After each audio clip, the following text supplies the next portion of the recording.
Bienvenue à tous, bienvenue dans ce nouveau numéro de l'émission L'Entretien sur votre chaîne. Bienvenue sur Al Janoubia.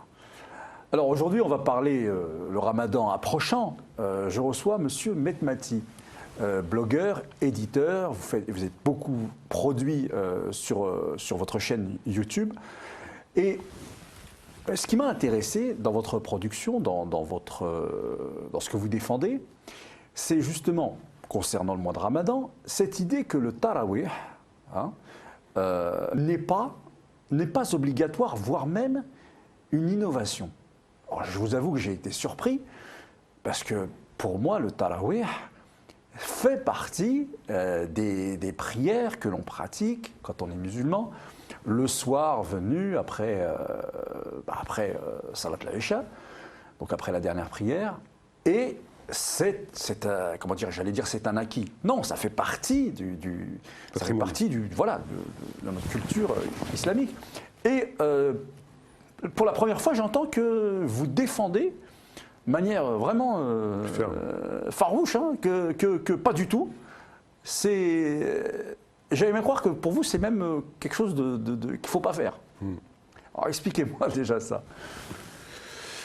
Bah écoute, c'est quelque chose qui est clairement contraire à la volonté du prophète. C'est une innovation blâmable et qui est mentionnée, qui a été occultée en fait, par un courant de pensée qui a préféré suivre une autre voie que la vérité, tout simplement.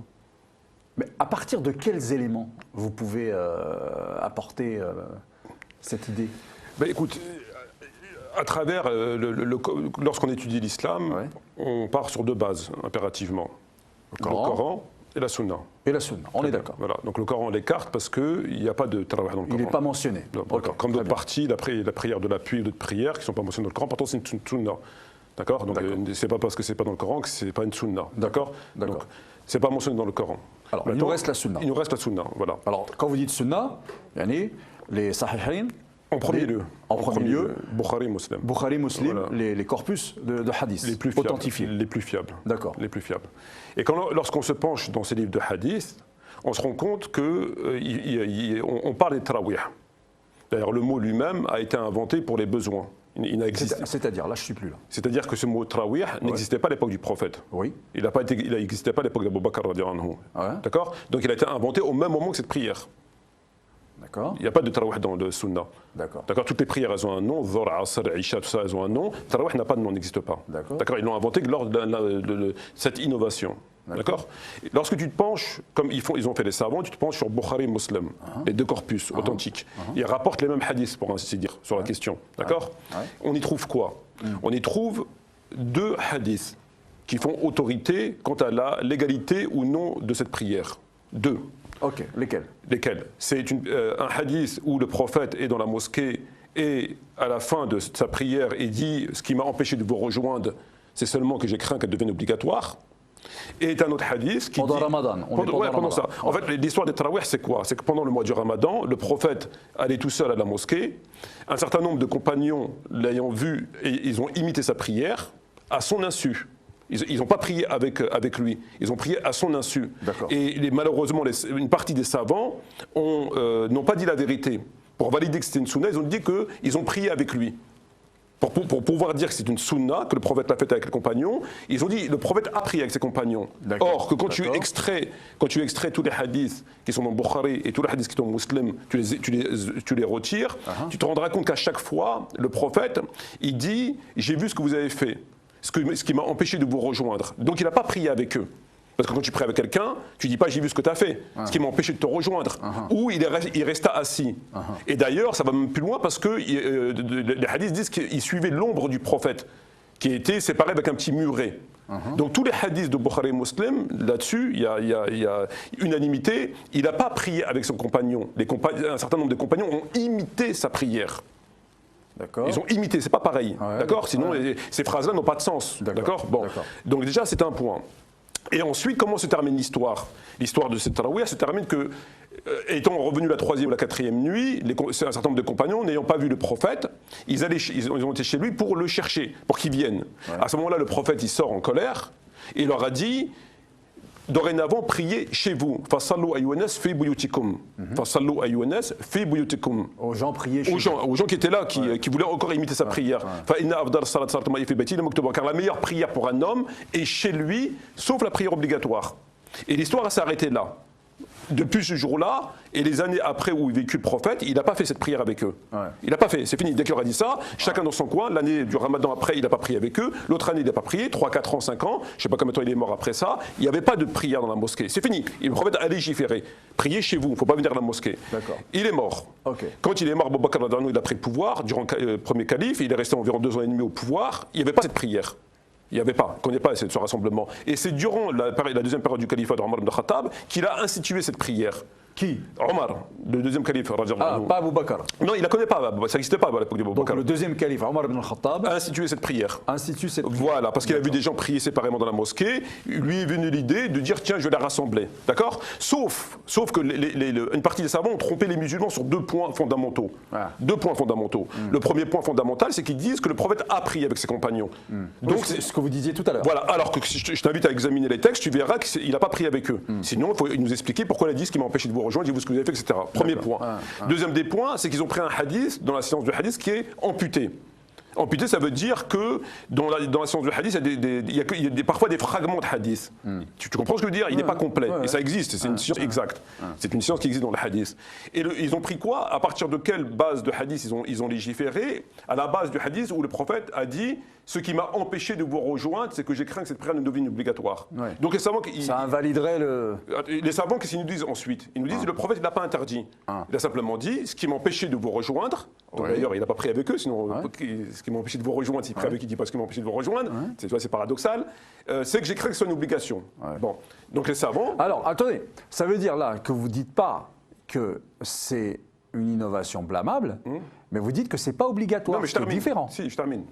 Ouais. C'est là où ça devient intéressant. C'est que les savants, donc on fait une manipulation par rapport au fait qu'il a prié avec le prophète, mais ils n'ont pas prié avec lui. Ça, c'est un point, on l'écarte. Ouais. Deuxième des points, ils te disent le prophète ne l'a pas interdit. Ouais. La preuve, le hadith Bukhari Muslim dit quoi? Ce qui m'a empêché de vous rejoindre, c'est que j'ai craint que cette prière ne devienne une obligation. Ouais. D'accord? Donc ils te disent il n'a pas interdit. Ouais, il a simplement dit c'est tout. Donc maintenant il est mort, on peut la faire. Ouais. Sauf que ce hadith n'est pas complet. Il manque un morceau. Et le morceau, c'est dorénavant priez chez vous, qui figure dans Bukhari Muslim. Mais celui-là, ils l'ont occulté. Ils n'ont pas basé leur ijtihad sur celui-là. Et on le retrouve dans d'autres manuscrits, dans d'autres corpus, intégral ce hadith. Mais pourquoi?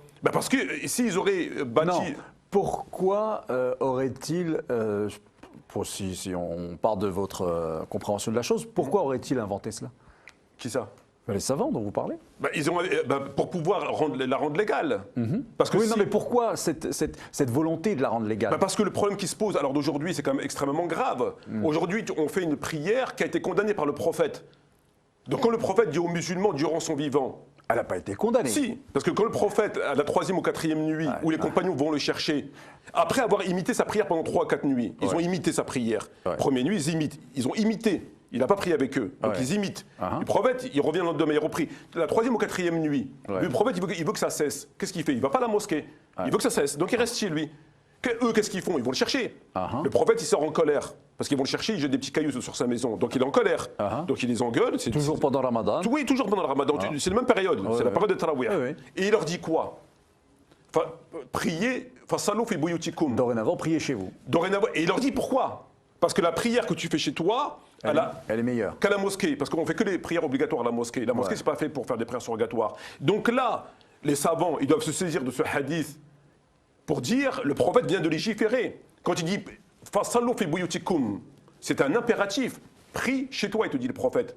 Donc à partir du moment où le prophète il a légiféré par cette parole, on ne peut plus lui faire autre. La boucle, elle est bouclée.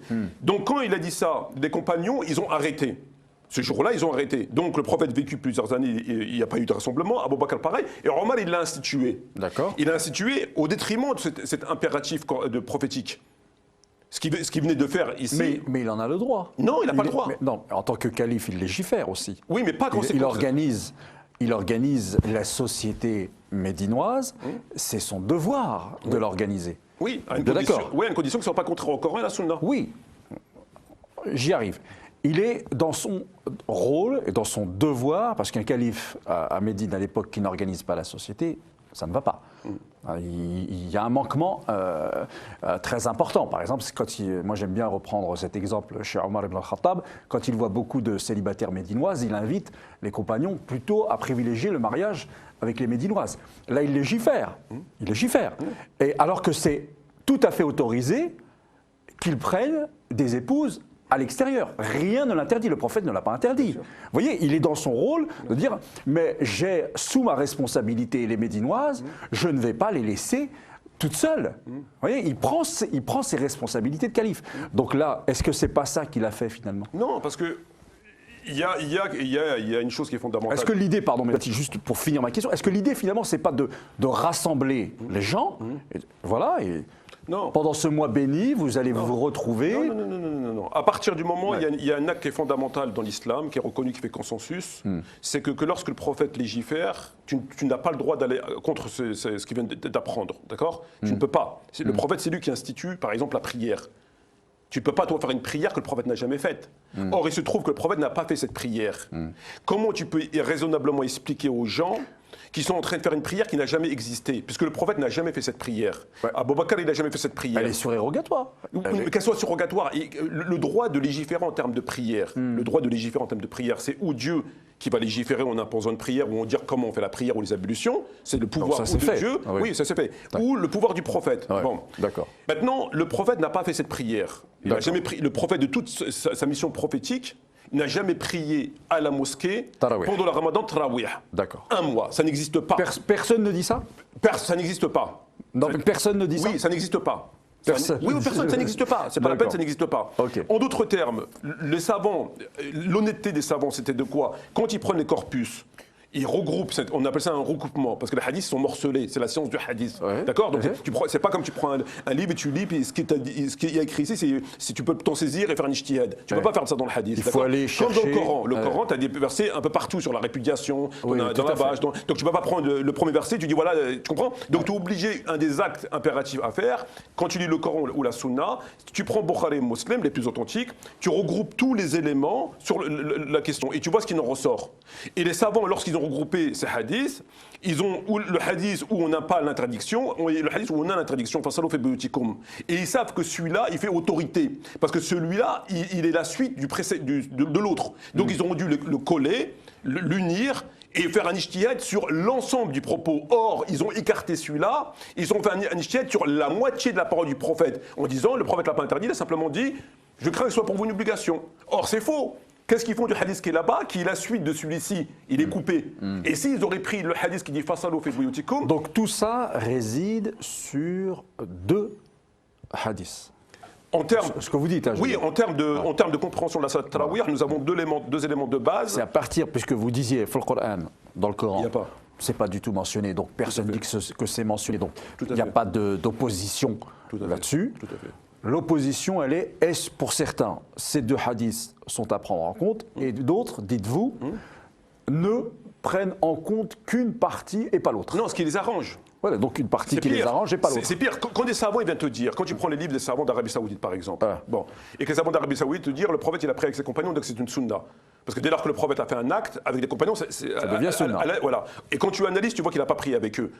Il y a un problème. Tu ne peux pas dire qu'il a pris avec eux, alors que moi je te ramène les textes, tous les textes qui sont dedans, il n'a pas pris avec eux. Donc là déjà il y a un problème. Ou ils ne savent pas lire un livre, ou ils mentent aux gens. Parce qu'il n'a pas pris avec eux. Ils ont imité sa prière à tenir ses propos. Ouais. Que font les savants? D'accord? Bon, certains ont caché. Ok. Que font les savants? Maître Machi, au XXIe siècle, a découvert ça. Il est plus intelligent que tout le monde. Ben, je te fais savoir que ça a été dénoncé par des compagnons. Ça a été dénoncé par des tabi'in. Le propre fils d'Omar ibn Khattab ne disait pas tarawih. Tu prends le livre de l'imam Shatibi al-Muwafaqat. À l'intérieur, il te dit que des compagnons ne faisaient pas tarawih, ils rentraient chez eux. Parce que ce n'est pas une obligation. Non, ça c'est nous qui disons. La contestation de cette prière, à l'époque d'Omar, vient à l'époque d'Omar. C'est-à-dire à l'époque même d'Omar, des gens ont contesté déjà cette prière. Ils ne disent pas ceci, cela, mais ils l'ont contesté. C'est-à-dire la contestation ne vient pas d'aujourd'hui. C'est pas aujourd'hui que quelqu'un est venu contester. C'est-à-dire, mais ça, ils l'ont caché. Ils disent pas que ça a été. Ils te disent c'est un consensus, ijma'. Donc il y avait un Metmati déjà du temps de Omar. Il y avait les compagnons. Eux, quand ils présentent cette prière, tu dis personne n'a contesté, il y a un ijma'. Le consensus de savants, pas de problème, tu peux la faire. Or, c'est faux, puisque des compagnons l'ont contesté. Le propre fils de Omar ibn Khattab, il l'a contesté, dans le livre de l'imam, comment il s'appelle, Tahawi, Kitab al-Athar, il conteste cette prière, il dit il ne faut pas la faire, tu écoutes tout comme un âne, donc il y a plusieurs textes qui ont contesté. Quand on interroge l'imam Malik dans son livre Modawana, il dit effectivement, moi aussi je ne fais pas le tarawih, je rentre chez moi, parce qu'on est venu le voir, on dit ouais, tel et tel grand savant, là, après l'Aïcha, ils rentrent chez eux, ils ne font pas de tarawih. Il dit, ils ont raison. Moi aussi je ne fais pas de tarawih. On a demandé à Shafi'i dans son livre, là, ça monte. Ils ne peuvent plus passer, ils ne peuvent plus dire non, mais il a dit prie chez toi, mais nous on va faire autrement. C'est terminé. Il vient de légiférer, il te dit prie chez toi. Quel intérêt, peut-être un intérêt politique, je ne sais pas, hein, je pose la question, quel intérêt à valider le fait que le tarawih devienne une institution ? L'intérêt, en fait, si tu préfères, Nader, le problème qui se pose aujourd'hui, nous avons un grand problème de sectarisme, et il se trouve qu'on a le culte de la personnalité chez nous, en islam. On a un conflit avec les chiites, et donc ils ont considéré qu'il ne fallait pas laisser du terrain aux chiites, on leur donne raison sur ce point. Donc voilà. Les chiites, eux, défendent que le tarawih n'est pas obligé. Voilà, mais pour d'autres raisons. Ouais. Pour d'autres raisons. Ouais. Tout ce qui vient de Omar, ils ne prennent pas déjà. Que ce soit bien ou pas bien, ils ne prennent pas. Ouais. Alors qu'Omar, il a fait des bonnes choses qu'il faut les prendre. Parce qu'il c'est un calife, donc il peut légiférer, il doit légiférer. À condition que je t'ai énuméré, d'accord ? Donc eux, non, il n'y a pas, il ne doit rien du tout, on n'a pas besoin. Dès qu'ils entendent Omar, d'accord. Bon. Et le deuxième, et il faut savoir que c'est extrêmement sensible pour ces gens-là. Parce que la question, les savants le savent très bien que c'est une innovation. Ils le savent très très bien. Ils ont le hadith, ils savent lire le hadith. Et quand ils font une partie du chemin en disant non, prie chez toi comme l'imam Shafi'i ou l'imam Malik, ils savent pourquoi. Et normalement, ils devraient aller au bout de leurs propos. Parce qu'il ne suffit pas de dire oui, mais moi je préfère prier chez moi. C'est une sunna. Pourquoi tu ne pries pas comme le prophète? Pourquoi tu ne pries pas comme Omar? Omar, il fait des belles choses. Donc toi, tu es savant, tu veux pas comme Omar. Donc je sais comment c'est une belle chose, tu suis Omar. Mais eux, ils ont contredit Omar, mais de façon modérée. Ils ont dit non, mais c'est mieux de prier chez soi. L'imam Malik dit moi je ne fais pas tarawih. Shafi'i a dit c'est mieux de prier chez soi. L'imam comme Tahawi, dans son livre Kitab al-Athar, il ramène les opposants à cette pratique, le fils d'Omar ibn Khattab, les compagnons, etc. Et à la fin, il conclut dans son livre wa dhalika sawwab. Il dit ceci est la position juste. Mais il ne dit pas c'est une innovation blâmable. Pourquoi? Parce qu'il y a ce problème-là du sectarisme et du conflit, il y a des limites à ne pas dépasser. Et on ne le retrouve pas que dans les tarawih. On le retrouve dans d'autres textes qui sont extrêmement choquants, où les savants lâchent du lest, mais ils ne vont pas au bout. Quand tu prends le jour du jeudi, par exemple, où le prophète mourant dit « Donnez-moi de quoi écrire. Donnez-moi de quoi écrire, je vais vous faire un écrit qui va vous empêcher de vous égarer après ma mort. Bukhari, Muslim. Prophète mourant, souffrant dans sa maison. Omar ibn Khattab, il intervient. Ne donnez pas au prophète de quoi écrire. Il ne faut pas lui donner. On a le Coran, ça suffit. Fin de l'histoire. Embrouille parmi les compagnons de la maison du prophète. Ils se disputent. Donnez-lui, non, donnez-lui pas, donnez-lui, donnez pas. Prophète leur dit sortez. Allez-vous-en. Bon. Ici, n'importe quel